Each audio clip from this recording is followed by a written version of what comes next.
How do the laws get found when they don't know where to go? And I've been shaking. Not many more twists and turns before I find the road. And I've been hoping for sunrise. I heard the dawn of hope can even light the way home. Just give me sunrise. Welcome to the Purpose Podcast, where I'm Dr. Jazz and we journey to purpose together. If you're listening to this episode, you are listening to season 4 of the Purpose Podcast, where we're talking to people who use their purpose within their occupation, whether their occupation has changed 4 or 5 times or they've been doing the same thing their whole lives. That's what this season is about. You can now send us text messages. So take some time, shout us out, send us a text message wherever you're listening to this. There should be a button that says send us a text message, and you should do that. And as you all know, I just jumped right in. So I'm going to introduce our guest for the week, Miss Emma. How are you? I am great. How are you? I am doing well today. We're recording on a Friday. I know y'all listen to this on a Thursday, but it's been a good Friday. I usually don't do as much on Fridays, and this Friday's been booked, but I've been pleasantly surprised. It's been a good Friday, so it's all right. Yeah. And how's your Friday going? Your Friday all right? It is going excellent. It is going great. Okay. Just came off a birthday a couple of days ago, and still celebrating. Hey, you didn't say that when we was chopping it up early. I gotta buy you something. No. Yes, I do. I'm gonna buy you something. I don't know what and I don't know when. Now I'm good for giving you a birthday gift 3 months later. Okay, but just know you're gonna get it. Every day you wake up is a birthday. I love that. I love that. So I'm gonna go ahead and read your bio and we're gonna get started. All right. I had it up and now I don't. I don't know where it went. Give me 1 second, everybody. Oh, there it is. Here we go. Emma Jones Blackshire's life is a testament of the power of dedication, faith, and education. Born as the 10th child to sharecroppers Mose and Beatrice Jones, she embraced the wisdom imparted by her parents that with God, all things are possible. This belief fueled her academic pursuits and instilled in her a passion for adventure. Her education journey led her to Grambling State University, where she earned a Bachelor of Arts in Speech and Drama, followed by a Master's of Art in Teaching Business from Louisiana College. Her adventurous spirit found a new avenue in the United States Army, where she served for 2 decades, including a significant period in Bosnia, contributing to peacemaking efforts. Upon retiring from military service, Emma's love for family and education guided her back to her hometown, Winsboro, Louisiana. There, she dedicated over 14 years to teaching JROTC at Franklin Parish High School, shaping the lives of young individuals until her retirement in 2023. Emma's commitment to social causes is evident in her founding of Bullying Reported Please, Bullying RIP, a nonprofit organization aimed at combating bullying, death by suicide, and teen violence. As a proud mother and grandmother, Emma's life is enriched by her family and her active involvement in her church and community. Emma Jones Blackshire stands as an inspiring figure, demonstrating that with perseverance and a heart for service, one can indeed make a difference in the world. I love that. Thank you for being on this week. Oh, you're more than welcome. Oh, I love reading people's bios and like the inspiring things they say. I recorded an episode earlier and her last like sentence was like, and I'm here to do this. And I was like, that is so inspiring, like to put that in your bio. So I love reading people's bios. But as you know, the first question is always, what does purpose mean to you? So what does purpose mean to you? Purpose is that thing that keeps you ticking. And what I mean by that is it's what keeps you going. And it is the reason, my reason for living, why I get up in the morning, what am I looking forward to? And of course, that purpose will change throughout your life. Mm-hmm. Purpose will change throughout your day. Mm-hmm. But for me, the purpose means improving, making the world a better place. That is purpose. But of course, that's my purpose. That's how I feel about purpose. But it's that have you heard the old gospel song that it's that thing that keeps the prayer wheel turning, makes you move and makes you shout and make you cry when it's real. So the purpose is that thing that keeps you moving and keeps you living, actually. It's what you live for. No, you're the first person that I remember on the podcast saying it in that way. Because everybody's definition is different, obviously. But what I like about your definition is it's a reason to live, is what I hear you saying. And I guess I just never thought about it like that. But there are people that we both know that, I mean, not that they're the same people, but we know people that are going through life aimlessly, and they don't want to live and they don't want to pursue anything. Or when something happens in their life that is devastating, they don't know what to do. They can't bounce back because they're not living for a purpose that's Absolutely greater for themselves. That's good. The thing that keeps you ticking. That's good. Thank you for sharing that. I like that. Keeps me, that's what it works for me.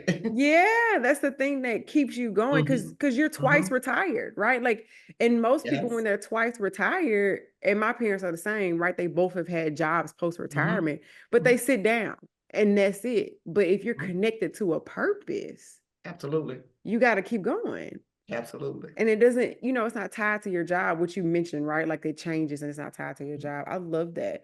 So can you tell us kind of how your journey of purpose, like from child of a sharecropper to the military, to teaching, to starting a nonprofit, like what did this journey look like for you? How do these things tie together? Do they tie together? Well, coming from a very large family, and my dad, he was an advocate for education, big time advocate for education. And throughout, I've always had a heart of service, always. And going from sharecropping to school, throughout school, there were some ups and downs. I came through the civil rights era, in which we still are in. And I came through integration. And it's still, at some points, it heartened me and gave me that outlook. However, through life and life, like they say, and experiences throughout my life, the military included, college, military, and then coming back, I never ever thought that I would be teaching. That was the last thing that I thought I would be doing. And I mean, I would have laughed years ago about somebody saying, you're going to be a teacher. Well, not in a regular classroom, no. I'll teach life, I'll work with folks on one-on-one, and out there, if you call that teaching, that's fine. I'll teach Sunday school, but in the educational system, no. However, after I retired from the military, and I was working in North Carolina, and my dad passed away suddenly. Well, after that, I said, okay, mom was at home. She was living by herself, but yet still I had other siblings. And because I have a heart of caring, and I wanted to be home. I wanted to come home and be with mom and help my sisters take care of her. And I just prayed. I took it before the Lord. Me and my sister Joyce, we prayed about it every morning. And the JROTC position came open. It was by divine design and orchestrated by nobody but God. And military retirees, we've been held to a strict weight standard. So after we retire, I don't have to run and weigh in for nobody. So we have a tendency to get kind of large. Sometimes we have a tendency to get a little large. That's a good way to say it. Yeah, and the Lord just laid on me January of that year to just go all in on your health, your faith, to go all in. And actually, I lost about 20 pounds. Mhm. And the position of JROTC instructor came up at my the high school that I graduated from, right here at home in Winsboro. And I didn't know anything about the position really. But however, long story short, I was blessed to get that position, to come home and literally be within speaking distance of my mom. And I started teaching high school JROTC. When she passed away, I was like, you know, I like this. And my philosophy in teaching was life lessons. Mhm. Let's relate this to something that's going on in your life because you're retain it. And in that role, I learned so much. I became, teaching is a calling. Yeah. I always said teaching is a calling. And in that, I was blessed to have so many kids, and I call them all my kids. They're my kids. I took ownership, and a lot of them still to this day call me mom. But they were dealing with things that they felt comfortable enough with me to talk to me about.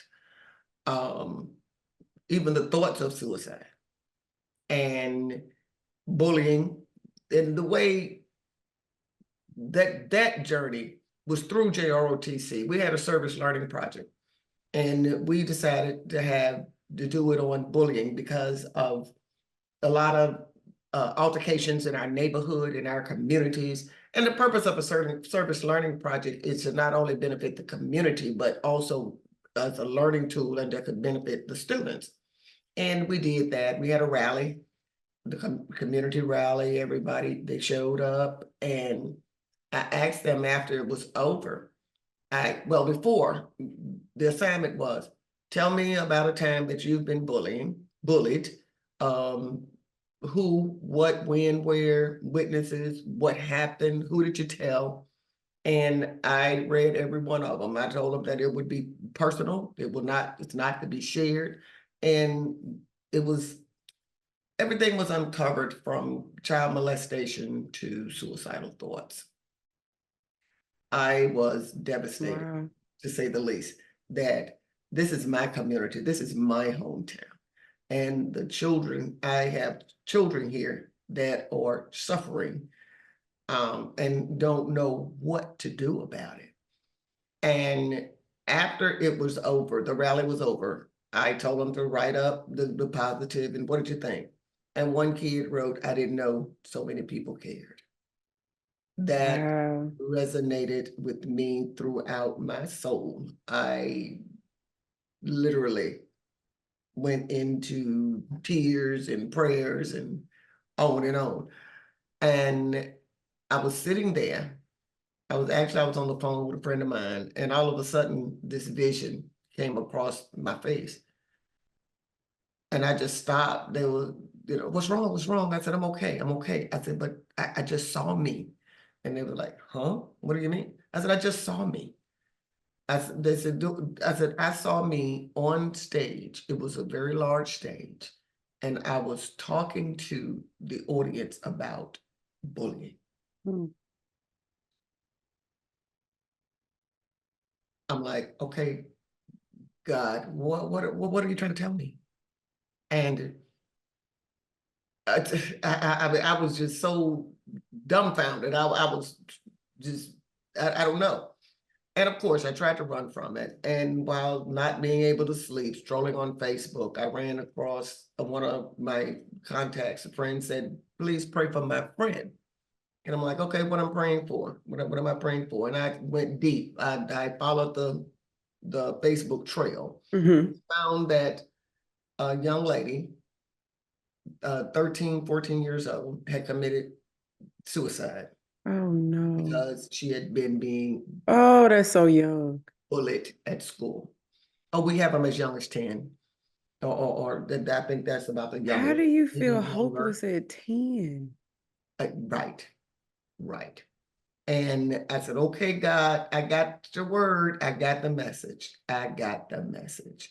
And that's when I started bullying reported plea. Hmm. From that rally with the Franklin Parish High School GROTC. We did that rally, and we did another one. We did two until we retired. And now October 5th, I will be doing a Stop the Violence Peace Rally and Community Resource Fair in my hometown in Winsboro, because I cannot let it die. Yeah, I love that. That is such a good story that it's like, and I think people need to hear this story for several reasons. The first is that this is not, like you said, this is not, when you went to Grambling, you did not think that you would be now advocating, I was about to say for teenagers, but for children, people under 18, like you didn't think that you would be advocating. And when it comes to purpose, like we have to be open to where we are guided. And I think that's important for people to hear, but also that you saw a need and you're seeking to meet it. Because a lot of times I think people are like, well, I have this thought and I don't know, but like find the need. There is a clear need in this community of children. Like I'm still 10, I'm still on that. You have said a lot of things, but I'm not gonna lie, I'm still stuck on a 10-year-old ending their life because they feel like it's 10. Mhm. I just cannot imagine my baby, my 10-year-old child, thinking that there's nothing better in the world. Absolutely. That is okay. Back to what I was saying, because that's heavy. But I'm glad. Thank you for sharing this trail, because the trail of when it comes to purpose, and it's like the thing that kept you ticking in one season doesn't keep you ticking in the next season, right? Like you're not in Bosnia No, anymore, like no. you're not there peacemaking, but you're peacemaking in another way, here. I'm thankful that you shared this journey, because people need to know that it is a journey. It's a journey. Yeah, and it's not just like you moved home to help your mom, not to change the community. Right. And that's what you're doing. Like you're changing this community. So how do you, as someone who is clear about this is what I'm here to do, how do you fight the naysayers, for lack of better words? Because when you are clear about who you are and what you are, and Miss Emma, you are one of the people, probably top 10, I know that is clear on this is who I am and this is what I need to do in this world. There's a lot of backlash that comes from that. I actually was reading the book of John, and Jesus actually warns that. And he says, people are going to punish you and shun you and think they're doing it as unto the Lord. Like it's going to happen to you, and they're going to think they're doing God's work by shunning you. So what do you do, because you are so clear? Like, this is what I'm created to do. What keeps you going? The need and the calling that God has on my life. And I started the nonprofit, and funds are limited. However, I said, Lord, you gave me this vision and you're going to make the provisions. I have not missed one beat. Yes, I've spent a lot of God's money, not his tithes, his money, the money that he entrusted to me. I've spent a lot of my own. And it's still, I hadn't missed a beat. I've missed nothing. And I keep going because it's not about the naysayers. It's not about them, honey. I'm not doing anything to glorify man. Nothing. This is about helping my people. And when you've done something to God's people, you've done it unto me. And it's just, these children are my future. These are my future doctors. This is my nurse. This is my lawyer. This is the person that's going to speak up, speak out against bullying, violence. These or they need, a lot of them just need molding. And again, it's not about them. I can do my work sitting behind a computer, doing a podcast, or I can do my work by going to pick up a child and taking them to lunch. It's just, I could care less what they say. And trust me, I've come against some things, but I know who I am, whose I am, and what his purpose is for my life. And So, I know my role. and that, but a lot of people aren't there. Like a lot of people, a lot of people are not in the space of, I know who I am. I know what I'm on this earth to do. And that I know what I'm trying to ask. I'm trying to ask, like, for the people who are not there, like, how would you motivate a young person who is like, I feel like I'm supposed to be doing this, but my mom or my school or this teacher, like, how do you get people to where you are? I'm like, what am I trying to say? That's what I'm trying to say. How do you get people to where you are? Because you're so clear that it doesn't matter what other people say. But a lot of people aren't that clear. So how do you get people to where you are? Well, but me, that was a journey as well. It was a journey because I'm not always, I mean, again, it's purpose, movement, all that change in time. It's a growth process. That's the way I put it, a growth process. And getting to this point that's not so easy. However, but if I can negate somebody going through the things that I went through to get to where I am, that's purpose. That's purpose. Now, how would I do that? First of all, okay, what is it that you want to do and what's holding you back? Let's identify it. Let's identify it. Let's talk about your goals and or your goals realistic? Are they attainable?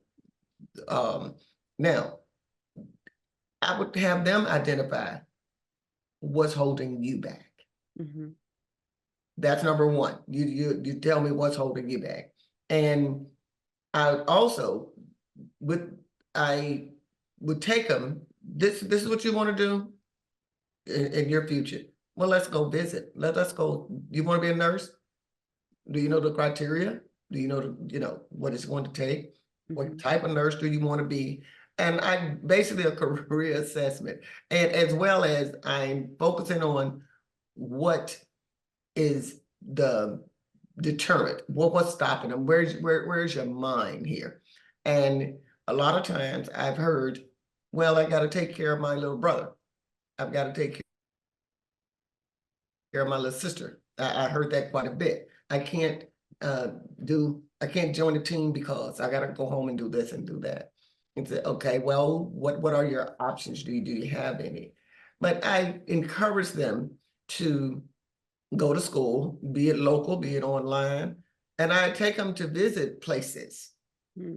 Just because you're in this environment, you don't have to stay. You don't have to stay. Read, explore. Growing up, being coming from a financially limited family, I read a lot. So I went all over the world through books. Through books. And you have most kids now have phones. Go to your phone, look up certifications, look up what it is that you want to do. And you can do it. The encouragement, you can do it. You're smart.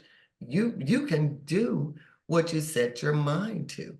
And check with me. Let me know how you're coming and let me know how I can help.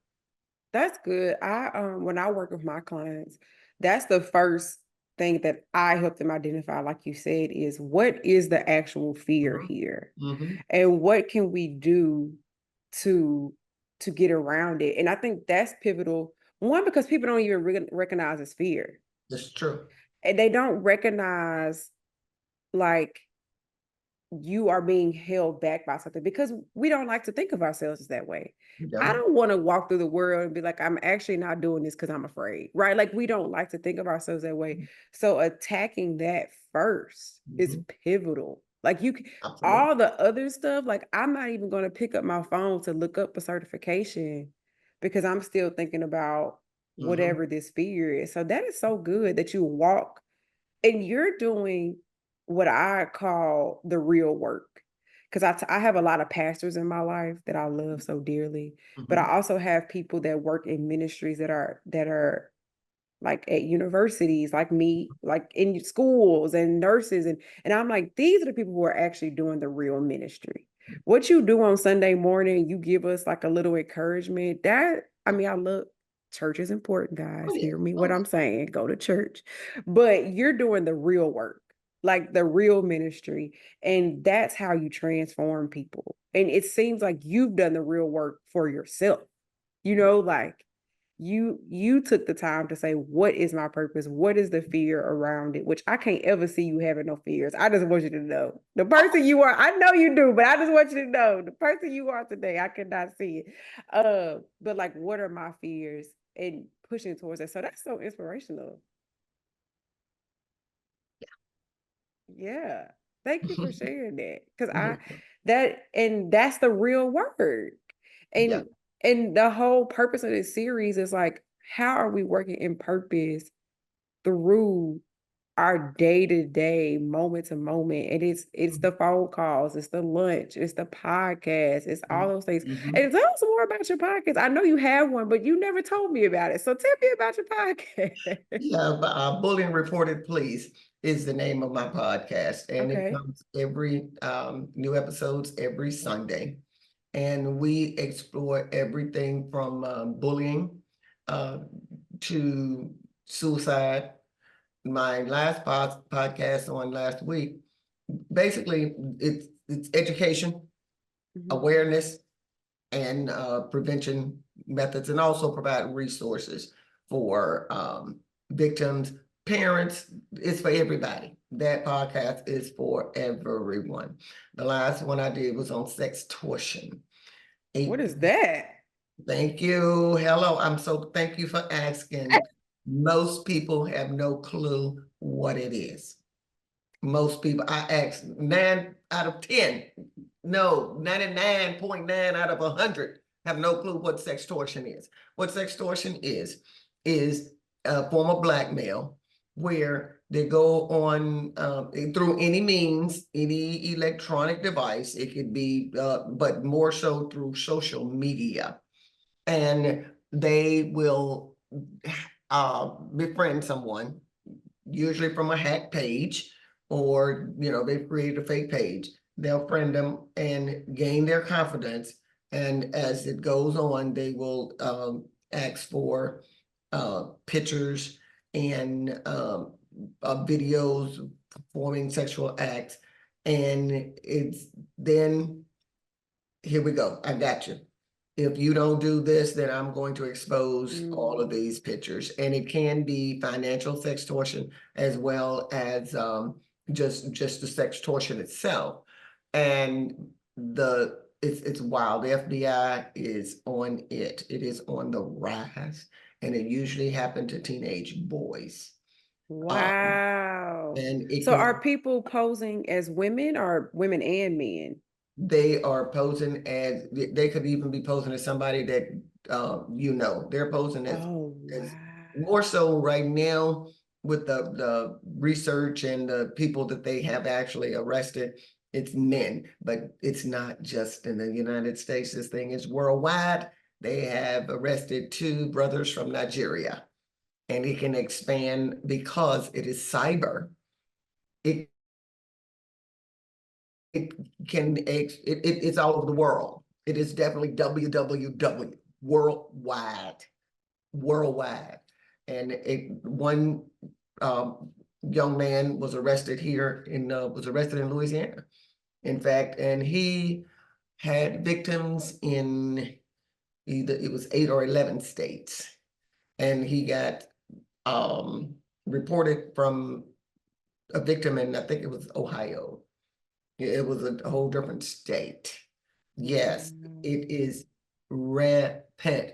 And not to mention, I read one article where the young man committed suicide 6 hours after friending this person on social media. It was like 6 hours. He was dead. Oh, It is awful. It is so awful. And our children, it's not widely talked about, because you asked, what is it? yeah. So let's pause from our regularly scheduled podcast. But since you are here and you are our resident expert on bullying, what are some signs that parents, teachers, whatever, should be looking for in their students? Because this is an important topic, and I just feel led to ask, what are top 5 things that parents, students, Sunday school teachers, whatever, what should we be looking for? First of all, withdrawal. If that child is normally an active child and then all of a sudden they just shut down, look for that. Look for bruises. Look for bruises. Could be bullying, could be physical. It could be a cyber, of course. Even, I mean, it's about 38. Bullying can be what it can be. Sexual, the sextortion, which is per se not a form of bullying, but by the same token, it could be, because it's intent to cause harm. But that's the criminal element of it. Even some bullying can become criminal, especially the physical and the cyberbullying. Look for that. They just not talking. Grades drop in school. They don't want to go to school. I don't want to go out socially anywhere, or just go out in the public. And okay, where's your friend? Even that friend, social isolation. They can form alliances with other bullies or whatever and alienate that child. So if you're used to being with that person and talking on the phone and this, that, and the other, then all of a sudden they stop. And again, the child is withdrawn, depressed, anxiety, and don't want to go to school, or skip school, decline in the grades, just, or loss of appetite. This thing not only mental, but it can also have a physical impacts on a child. And the thing is, what people don't realize is bullying can have lifelong effects. Matter of fact, I was with your mom. I went to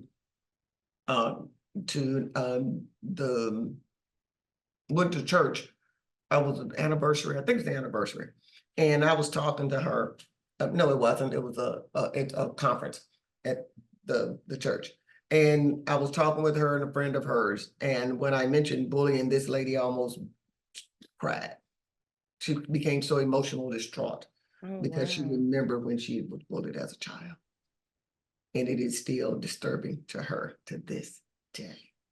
Oh, wow. To this day. It can definitely alter the course of one's life. And the impact, not only on the victim, but it also has a significant impact on bystanders. Those that do something, if they do something and they can feel a sense of accomplishment. At least I did something about it. Those that just watched and was afraid to say or do anything, then they could, if I coulda, woulda, shoulda. Yeah. You know. Wow. Okay. So I'm gonna ask one more question, because this is important information. And and then the next step is like, okay, so I'm listening to this episode. I've noticed some of these things. My child is acting different. My student is acting different. My friend is acting different. What do I say? What do I do? What are the resources? Where do I go? What's the next step? At the school, if it's happening at school, First of all, I always say, put it in writing, gather all the details, everything, don't miss it, don't miss a beat. I even tell the kids, I said, look, if the bully said something to you and you responded, tell that too, put it all in, no matter what. And I like to say, number one, write it down. Who did it? What did they do? What did they say? Be as specific as possible. You want your witnesses. And then if it happened at school, did you tell the teacher? If you did, told the teacher, give me the name. Give me the name. Tell the teacher.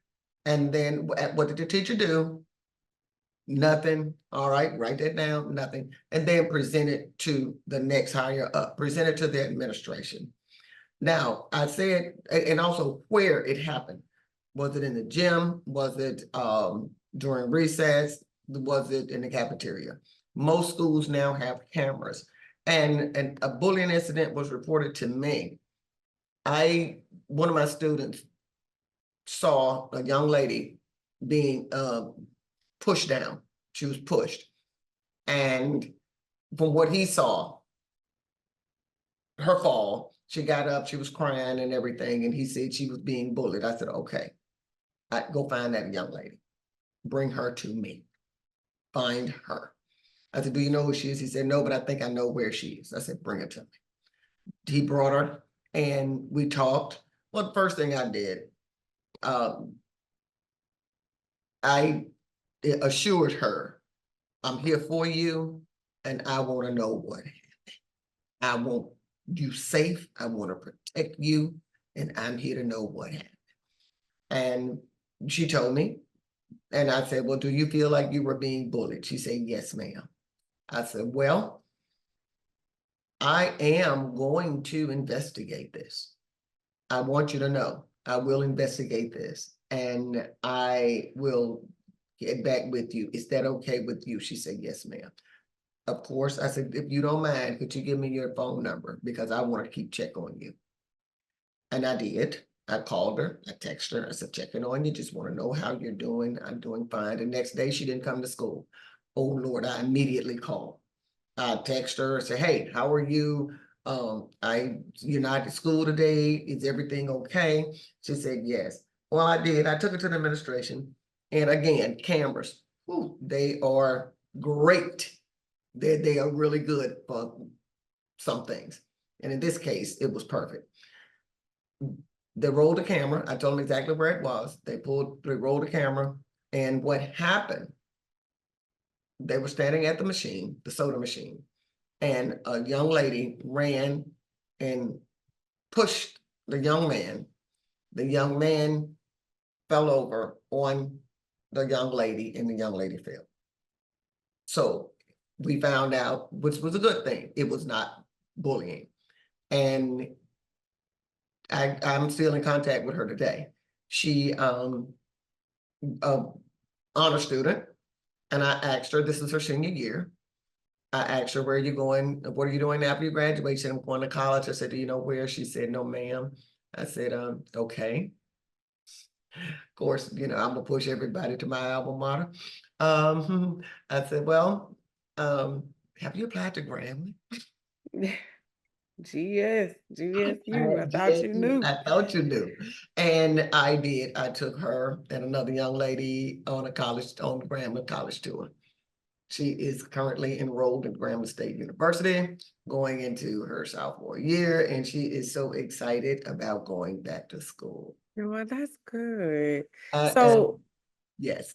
So what I'm hearing is, if I notice this, I need to document everything and reassure my child, my student, whomever, that I am on their side and hope that they, tell the truth. So those are the things that I need to do. Yeah. I let them know I am going to investigate it. Yeah. And be clear about that. I'm very clear.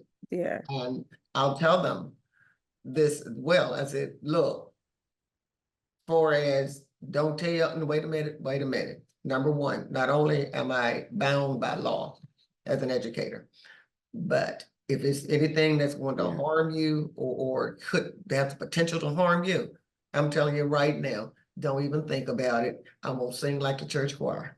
And, you know, and I got that kind of Yeah, no, my I get kids, you know, that. and I'm gonna sing like the church choir. I'm telling you, if it's still mask, won't have nothing on me, and just kind of break the ice and get them, get Yes, them. ma'am.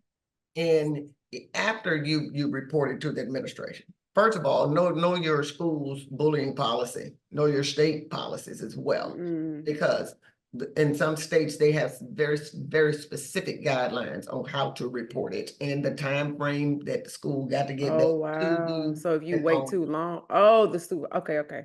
yes, if I report it to the school got 7 days to investigate it, to let me know, come back and let me know what's going on and so forth and so on. There are very specific guidelines. Okay. You got X amount of time. Check out your the state laws, the Board of Education, school policy, and the district policy on bullying. Okay. Thank you for that. Thank You're you for welcome. these resources for everybody that's listening. So you need to look for behavior changes. You need to report. You need to be reassured, and you need to be upfront and honest that you're gonna do something about it. Those are the things that I heard Miss Emma say. So thank you for that. But now let's shift back to purpose. But I just couldn't have you on, and that's not, have a conversation about it. So you said, and these are the two things that keep rolling around in my mind when it comes to purpose, and all that you've said is purpose is a thing that keeps you ticking, and you keep going in this thing because you saw the need. And I'm thinking about people who are not as sure as you. I keep saying that because you're just so sure. I just love that. That see all the needs, right? Because they're not sure. How did you know that this was the need for you? Because there are other things, right? Like I'm trying to combat health, right? You're combating bullying, right? There are so many needs in that community. How did you know that this one was your need? Well, when again, after reading all my children's statements, after reading all that, and the Lord gave me that vision. He gave it to me. Now, when I initially started, it was this big, it was broad. This is what I want to do. I want to do this. I want to do that. I want to do that. I want to, under one program, this. And I had to focus on one area because it's like, I can't do it all. But I got to focus on one area, and then I go out and find the resources for the rest of the areas. I'll put them in line with somebody else. But yet I'm right there. I'm not going anywhere. Yeah. So, and I sat back, I said, I don't understand. I said, I'm not going to reinvent the wheel. I can't do it all. I'm not going to try to do it all because in so many areas, you'll see somebody saying, bullying, this, got about descriptions about this long of 30 things that their organization do. And I said, wait a minute, no, I got to focus in on this one, because just the bullying, even though a lot of people don't talk about it and they think it's they just playing growing pains, it has the potential to explode. It's just like a wild weed that'll twist up and choke the life out of a good plant. It has the potential to, from bullying, can not only the death by suicide, murder, mass shootings, bullying, bullies. There have been studies where it's been proven that a bully usually turn out to commit domestic violence. So you see how big this thing can get? Yeah. How big it can get. And so if we nip that at the bud now, the rest will, I feel like it'll fall in place. that bullying kills self-esteem.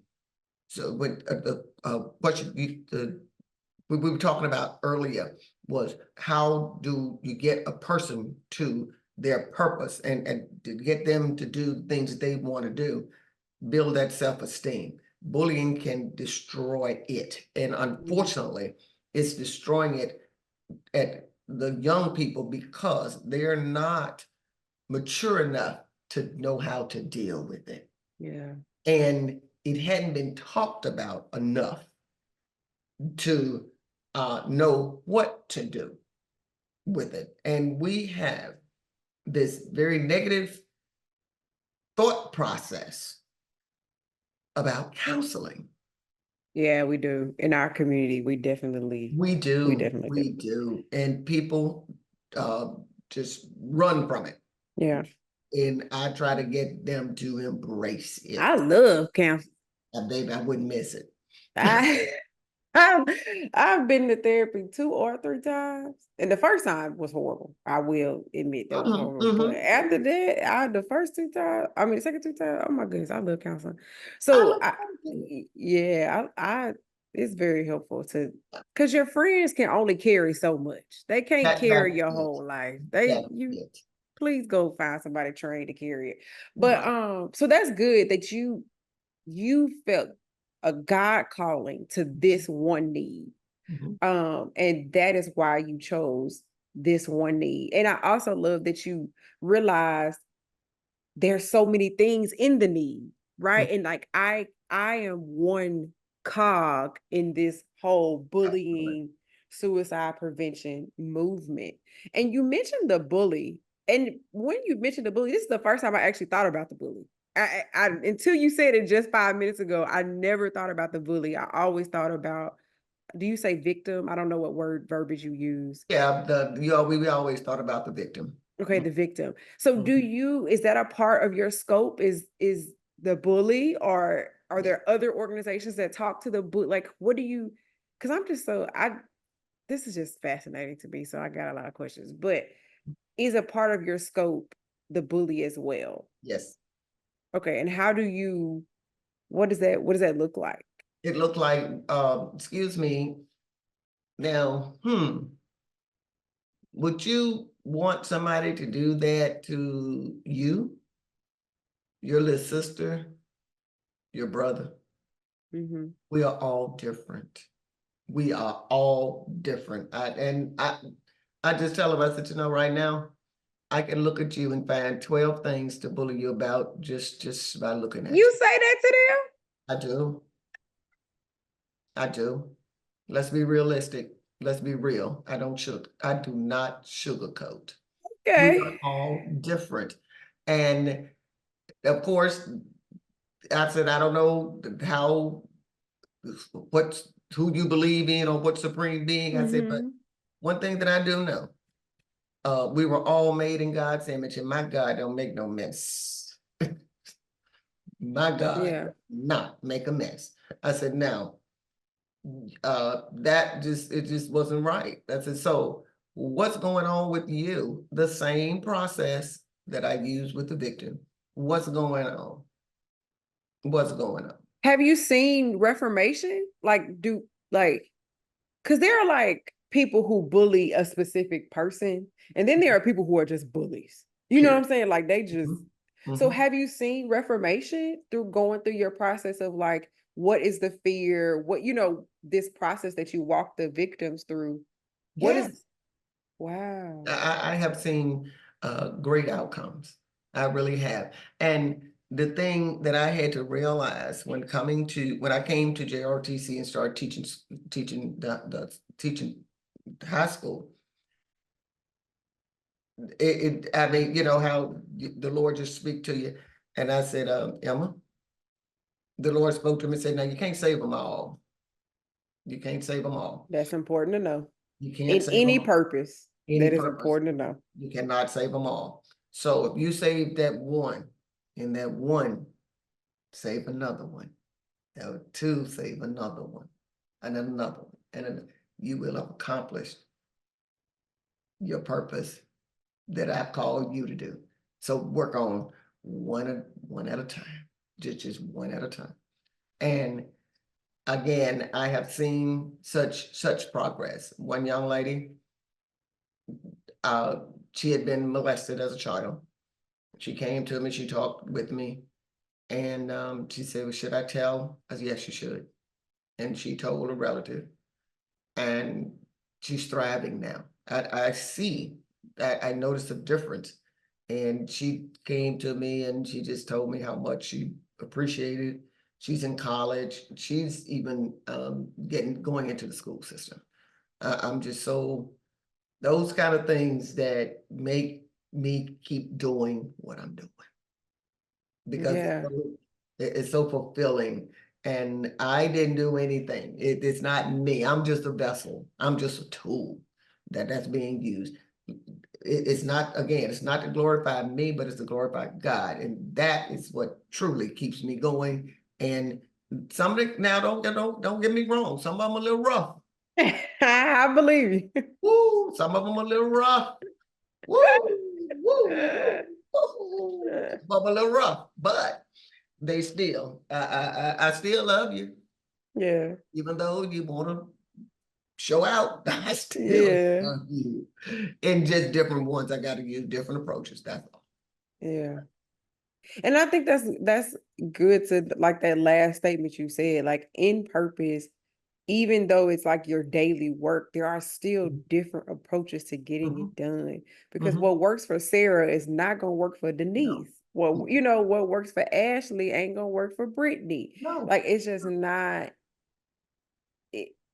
it's not the same At all. And even though the mission, the purpose is the same, how you get there, that's it can change depending on who, what, when, where, why. And people need to know that the purpose looks different in different seasons, because you didn't have 5 jobs, you know, and each one of them was purposeful for that season. For that season. So I want to go back to one of the things that you said at the very beginning about your teaching philosophy. Because I'm like you in that I believe that we are one being. I used to live a very segmented life until the Lord was like, Jasmine, you are one person, right? Like, so who you are at church is the same person that you are at work. And I was very, not like fake, but I also was just like, I ain't got time to be teacher Jasmine at church. Like, I don't want to teach. I just want to go to church, you know, like that type of thing, the skill set thing. So you were talking about your teaching philosophy is life lessons. So how do you incorporate that? Because I believe that that's true. Like, we're one being. So what happens in this ROTC classroom? What happens when you're meeting with someone one-on-one like that? That matters. So how do you practically teach people? You are one. I hear you saying like you're one being. How does that go in your practice, for lack of a better word? I try to get them to relate whatever the lesson is I'm teaching. JRTC is a very structured program, and we teach respect, integrity, loyalty, those kind of things, Army values. And when, matter of fact, I was during that interview, they asked me about how do I handle a difficult situation, something to that effect. But anyway, dealing with a child.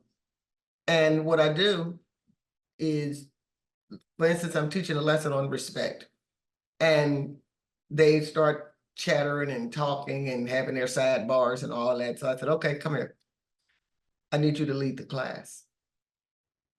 Just talk about anything, to just lead the class, okay? And then I purposely start talking while they're talking. I said, now, how did you feel? How did you feel?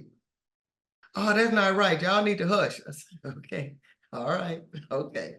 So now I'm talking. So what are you going to do?